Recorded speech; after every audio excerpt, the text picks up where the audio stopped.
The war room was cold and quiet, the way it always gets when something big is about to happen. Around a long black table, the Vreth Dominion's highest commanders sat in silence, staring at the holographic image floating in the center of the room. A small planet. Blue and green, wrapped in thin white clouds. Mostly water. The kind of world the Dominion had swallowed 100 times before without breaking a sweat. Commander Varric leaned forward in his seat and studied the data scrolling alongside the image. He read it once. Then he almost laughed. Soft bodies. No natural armor. No exoskeleton. No venom, no claws, nothing built for combat. The average creature on this planet lived less than 100 years, which by Vreth standards was barely long enough to finish basic military training. Their weapons were chemical-based, small, loud, slow. Their ships had only just made it past their own moon. They had no energy shields, no faster-than-light travel, and based on everything the scouts had picked up, they spent a significant portion of their history fighting each other over small strips of land. Varric sat back and folded his hands. "What are they called?" he asked. "They call themselves humans," one of the analysts replied. Varric nodded slowly, the way someone does when something is so unimpressive it almost loops back around to being interesting. He looked at the planet one more time. Then he looked at his council. "Send the ultimatum," he said. 30 cycles. Then we move. The message was written in cold, simple language because the Dominion didn't believe in unnecessary words when talking to a species it had already decided to erase. The translation came through clean. The meaning was clear. Surrender your world, hand over your resources, and accept absorption into the Dominion, or be destroyed. There was no room for negotiation. There never was. This was just how the Vreth did things. They had done it to 43 other civilizations before. Not one had ever said no. Most cried. Some begged. A few just went quiet and waited for the end. The message arrived on Earth at 3:14 in the morning, Eastern Standard Time.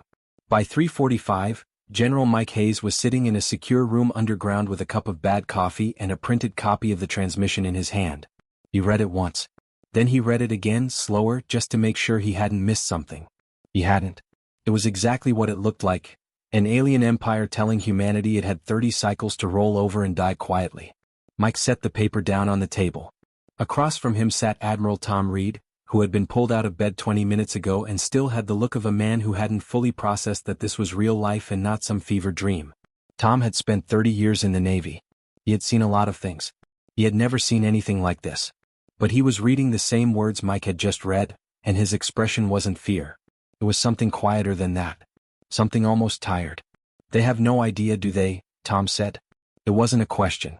It was the kind of thing you say when you see someone about to make a very serious mistake and there's no real way to warn them because they're too confident to listen. Mike didn't answer right away.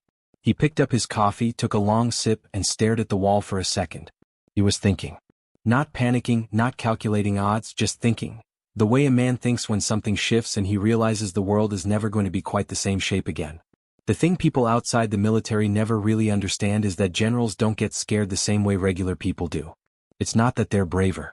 It's that they've spent so long studying conflict, studying what breaks and what holds, studying what happens when things go wrong, that their brain just automatically starts mapping the situation instead of freezing up.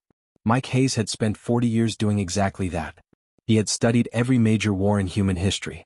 He had read about battles that were lost before they started, and battles that were won by people who had no business winning them.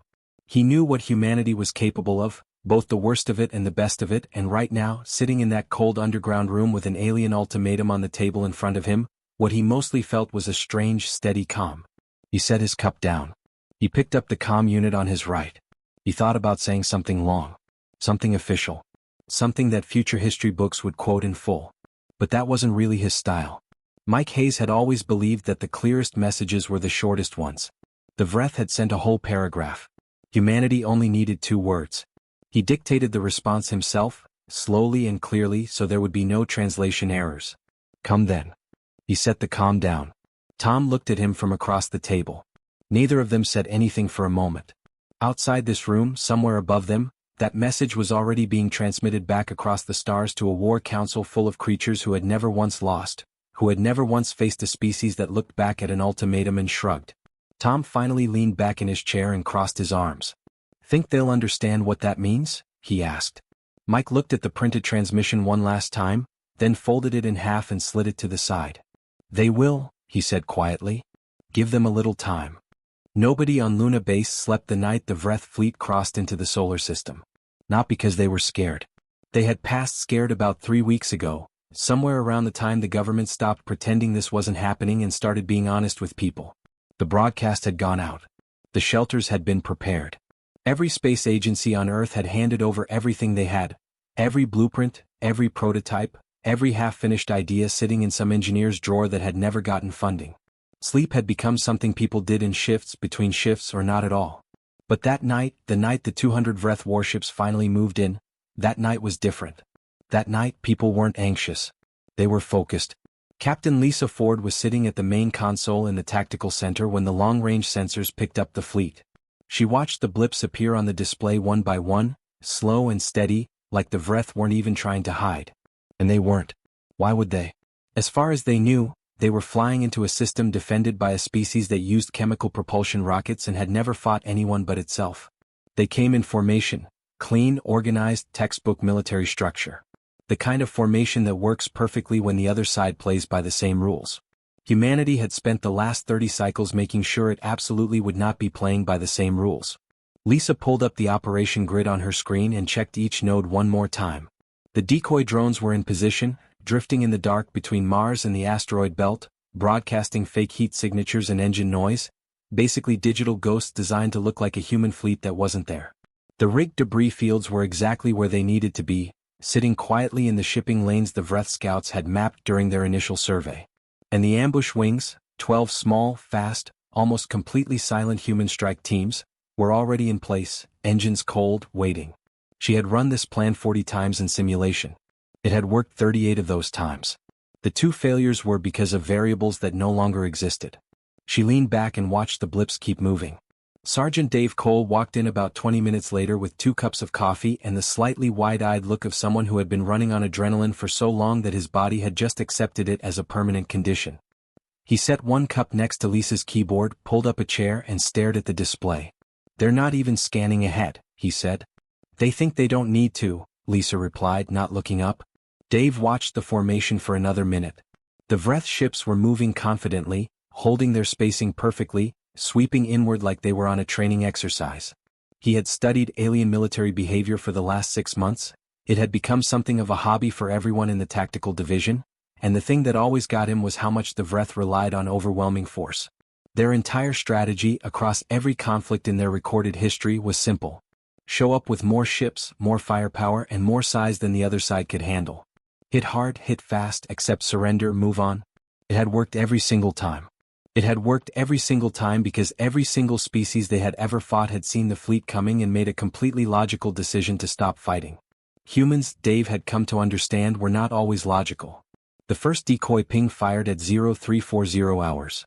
One of the ghost drones lit up its signature, bright and obvious, right in the middle of the asteroid belt. The Vreth formation shifted immediately, clean, automatic like a reflex, turning toward the signal. Which meant they were now pointed exactly away from where the actual human strike teams were sitting in the dark. Lisa watched the display and said nothing. The next 4 minutes were quiet. Then they weren't. The ambush wings moved all at once. 12 teams hitting from 12 different angles, fast and low, using the asteroids for cover the way you'd use buildings in a street fight. The Vreth ships tried to respond, but they had been built for open space engagements, for straight lines and clear fields of fire. The asteroids confused their targeting. The debris fields, the rigged ones, started going off in sequence as Vreth ships moved through them, not explosively, but in ways that disabled engines, knocked out sensors, and sent ships drifting in directions their pilots hadn't planned for. 3 Vreth destroyers collided with each other trying to regroup. It lasted 6 hours. When it was over, Lisa pulled up the after-action report and went through it line by line without blinking. Every ambush had executed on schedule. Every decoy had done its job. The debris fields had performed exactly as the engineers had promised.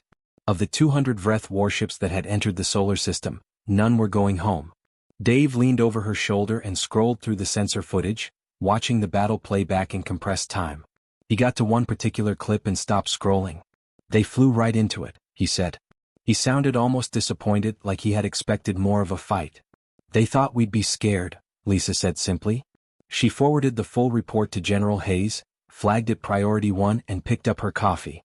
What she didn't mention, What the report noted in a small footnote near the bottom that most people would overlook was that several of the audio feeds recovered from the strike teams contained laughter. Not nervous laughter. Not the kind of sound people make when they're relieved something worked. Real laughter. The kind that comes from people who are genuinely in their element. On the Vreth command ship, sitting several light minutes away behind the safety of the fleet's original position, High Admiral Varric watched the same footage in total silence. His staff stood around him and said nothing. Nobody wanted to be the first one to speak. Eventually his junior officer stepped forward and pointed at the audio footnote on the recovered sensor data. Varric listened to it. He watched the footage again. He looked at the part where the humans were laughing. He sat back in his chair and stared at the projection of the solar system for a very long time. He had fought 43 wars. He had never once felt something he could describe as unease. He felt it now. The Dominion's intelligence division was not easily rattled. These were analysts who had processed the final transmissions of dying civilizations. They had catalogued the last words of species that had begged, surrendered, or simply gone silent when the Vreth fleet arrived. They were professionals. They were used to seeing things that most people couldn't handle. They had a reputation inside the Dominion military for being cold, precise, and completely unmoved by almost anything. Within 4 days of cracking the human archive satellites, 3 of them had formally requested psychological leave. It wasn't the technology that got to them. Humanity's technology was still primitive by Dominion standards. They knew that going in. It wasn't the population numbers or the planetary geography or any of the standard military intelligence they were supposed to be collecting. It was the history. Specifically, it was the sheer unbelievable volume of it. Every civilization the Dominion had ever encountered kept historical records, but those records were mostly administrative. Trade logs, census data, territorial maps, that kind of thing. War appeared in those records occasionally, border conflicts, resource disputes, the usual. But for every other species the Dominion had studied, war was an interruption.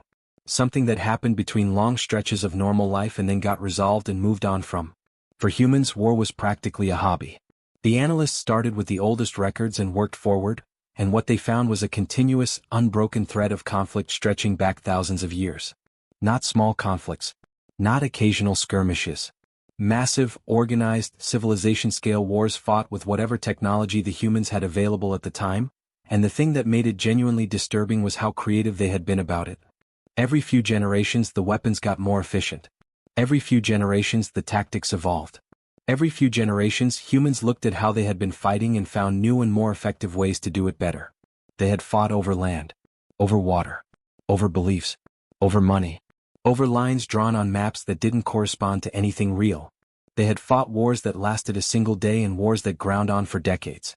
They had developed entire academic fields dedicated to the study of war, strategy, logistics, psychology, engineering, all specifically pointed at the question of how to defeat another group of humans more effectively. And then, somehow, after all of that, they had stopped. Not completely. Not perfectly. But compared to what the historical record showed, the last century of human history looked almost quiet. They had built international agreements, global institutions, communication networks that connected every corner of the planet. They had taken all that energy they used to go into fighting each other and pointed a significant portion of it at science, medicine, space exploration. They had looked at what they were capable of doing to themselves and made a collective, difficult, imperfect decision to try something different. That was the part that really unsettled the analysts. Not the wars. The choice. Because it meant the violence wasn't gone. It was just waiting. Stored up behind a decision that could, under the right circumstances, be reversed. Doctor and Briggs had understood this better than almost anyone on Earth, which was probably why she had ended up as the planet's lead xenodiplomat. She was a quiet woman in her late 50s who had spent most of her career studying how civilizations communicate, not just the words they use, but the assumptions underneath the words, the things a culture considers so obvious it doesn't bother to say them out loud. Years before any of this happened, back when the idea of actual alien contact was still mostly theoretical, she had written a paper that got a modest amount of attention in academic circles and then was largely forgotten. The title was straightforward: What Aliens Will Feel When They Read Our History. The argument she made in that paper was simple. She said that any civilization advanced enough to travel between stars had almost certainly passed through its own period of serious internal conflict and come out the other side changed. More cooperative, more unified, more oriented toward stability. That was just the math of it. You couldn't build an interstellar civilization while actively tearing yourself apart. So any aliens humanity encountered would likely come from a culture that had left large-scale war behind, probably long ago, and they would look at the human historical record the way a person who had recovered from a serious illness looks at someone currently in the middle of it. With discomfort. With pity. With a kind of horrified recognition. What she had not predicted, what she noted privately was her one significant oversight, was that the aliens would show up and immediately try to start a war with the species they were busy pitying. She was sitting in a government briefing room when one of the intelligence officers showed her the Dominion's internal communications, which the signal teams had started intercepting and partially decoding about 2 weeks into the conflict. She read through the summaries quietly. She got to the part about the intelligence division and the archive satellites and the psychological leave requests, and she nodded slowly, the way you nod when something confirms exactly what you already thought.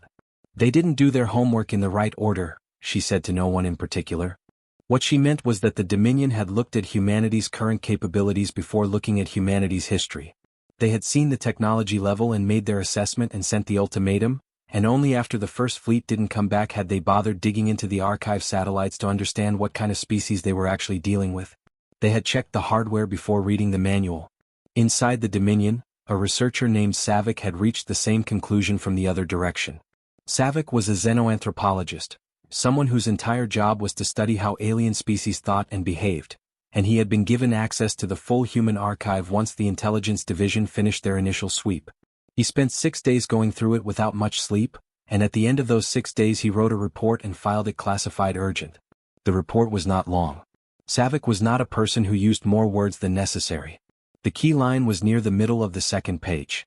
This species did not evolve toward peace, he wrote. They chose it, temporarily. We have just given them a reason to unchoose it. The report was read by 4 senior officials. All 4 flagged it as concerning. 2 of them recommended pausing the military operation until a more complete strategic assessment could be done. They were overruled. The Dominion had never stopped a war it had already started. The institutional momentum was too strong, the pride too deep, and the high command too confident that 4,000 ships would solve whatever problem 200 had failed to solve. The analysts were rattled, Savick's report was uncomfortable, and the footage of humans laughing during a space battle was strange, but strange wasn't the same as dangerous. They believed that right up until the Armada launched.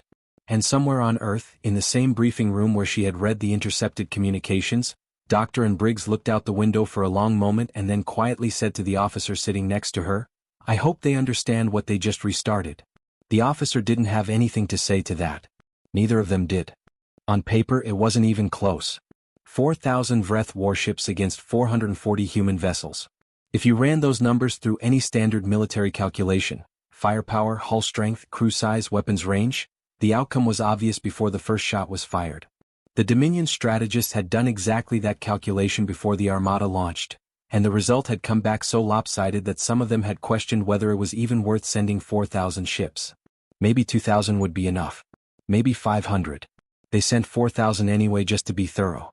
What those calculations didn't account for, what no calculation really could account for, was the fact that Colonel Jake Morris had absolutely no intention of fighting the kind of war those numbers assumed. Jake was not the most decorated officer in the human fleet. He was not the loudest person in any room, not the one who gave big speeches or showed up in the news broadcast that Earth kept running to keep morale up back home. He was medium height, medium build, the kind of person you'd forget if you passed him in a hallway. He had a habit of drinking cold coffee because he always forgot to drink it while it was hot, and he kept a very old, very worn copy of a military history book on his console that he had read so many times the spine had given up entirely. What Jake was, more than anything else, was patient. And patience, it turned out, was the one weapon the Vreth had never learned to fight against. From the very beginning, Jake refused to let his wing engage the Vreth Armada the way the Armada wanted to be engaged. The Dominion ships were built for a specific kind of warfare. Large formations, direct confrontation, overwhelming firepower concentrated at a single point until the other side collapsed. It was effective. It had always been effective. But it only worked if the other side showed up and stood still long enough to be hit. Jake's wing didn't stand still. They moved constantly, using the dark between stars the way a person uses shadows in a badly lit room. They hit Vreth supply convoys, the long, slow chains of cargo ships that carried fuel and parts and food across the vast distances between Dominion-controlled space, and then vanished before the nearest patrol could respond. They found the communication relays the Vreth had set up to keep their fleet connected across such a huge area of space, and they took those out one by one, quietly, in ways that took the Dominion's engineers days to even diagnose. They mapped the patrol routes, found the gaps, and used those gaps so consistently that after about 6 weeks the Vreth commanders started changing their routes, which was exactly what Jake wanted, because a fleet that's constantly reorganizing its patrol patterns is a fleet that's burning fuel and crew time on defense instead of offense. He called it hunting season from the very first briefing he gave his wing commanders, and the name stuck because it was exactly the right frame.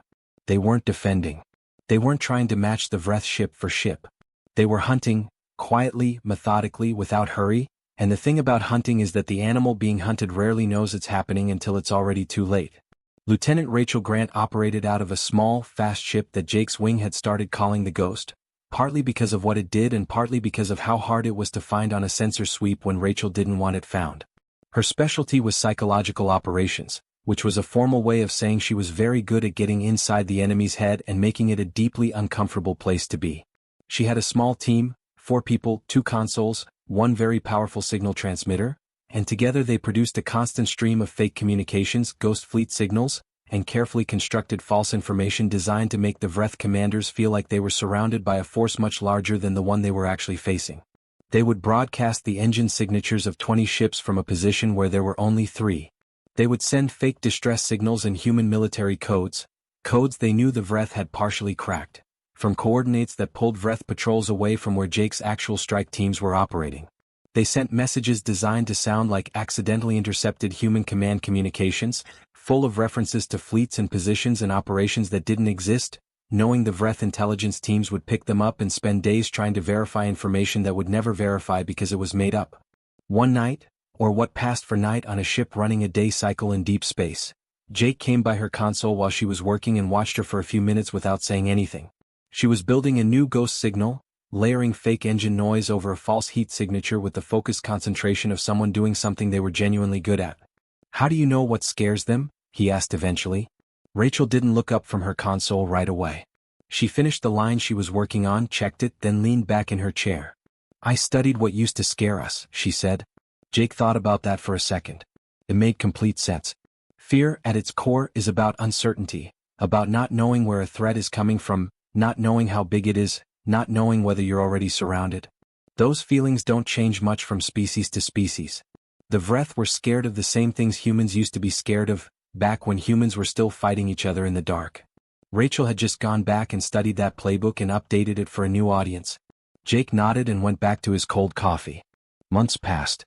And the Vreth Armada, which had arrived at 4,000 ships strong and absolute in its confidence, began to shrink.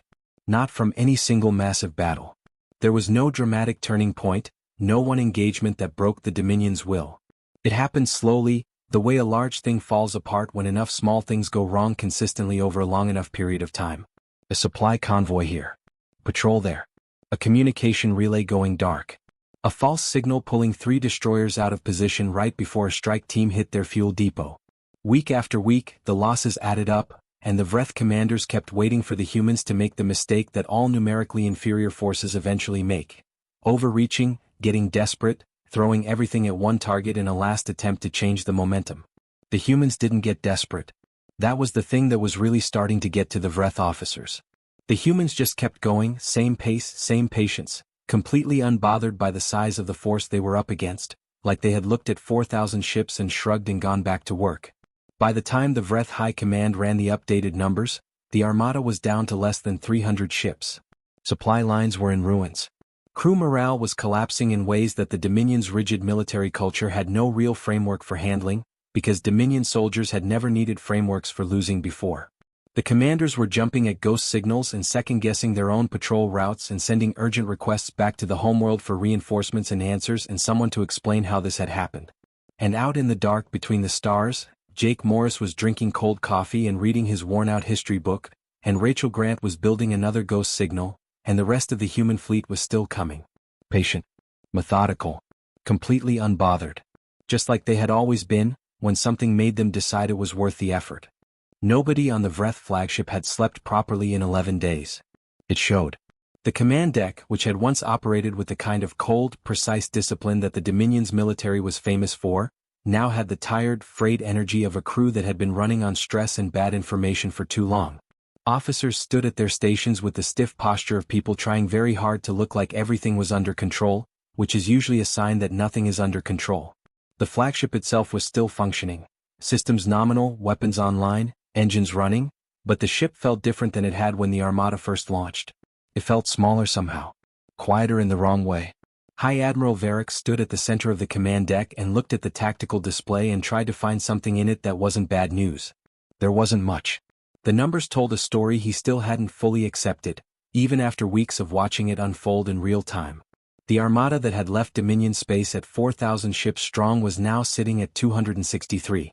The supply lines that stretched back to the homeworld, the long chains of cargo vessels that kept a fleet this size fed and fueled and armed, had been systematically destroyed over the past several months, cut apart piece by piece in the dark by human strike teams that moved so quietly and so efficiently that half the time the Dominion didn't even know a convoy was gone until someone tried to contact it and got silence.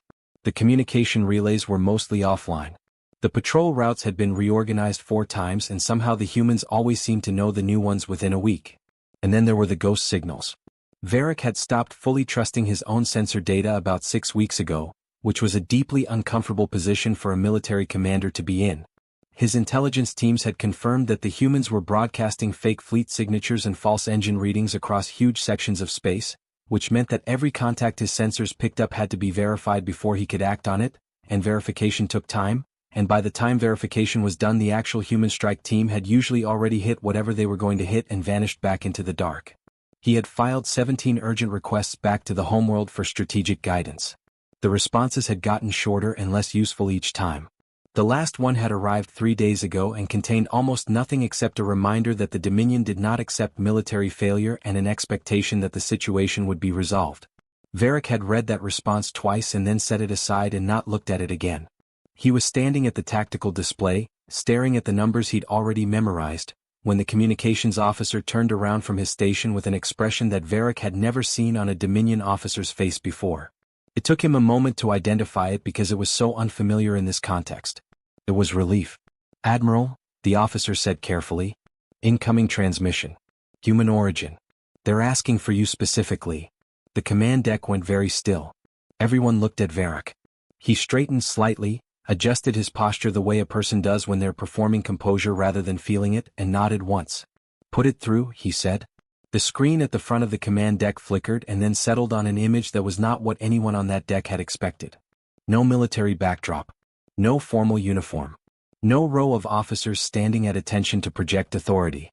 Just a woman sitting at what appeared to be a plain desk, relaxed in her chair, one hand wrapped around a coffee mug like she had just stepped out of a meeting and had a few minutes to spare. She looked to be somewhere in her mid-40s, with the kind of calm, unhurried expression of someone who already knows how a conversation is going to end before it starts. Varric recognized her from the intelligence files. Commander Diana Wells. She had appeared in intercepted human communications dozens of times over the past months, but always briefly, always in fragments. This was the first time he was seeing her directly. She looked at him for a moment without saying anything. Not in a threatening way. Just the way a person looks when they're giving you a second to get settled before they say something important. Then she said, pleasantly and without any particular drama, "Admiral."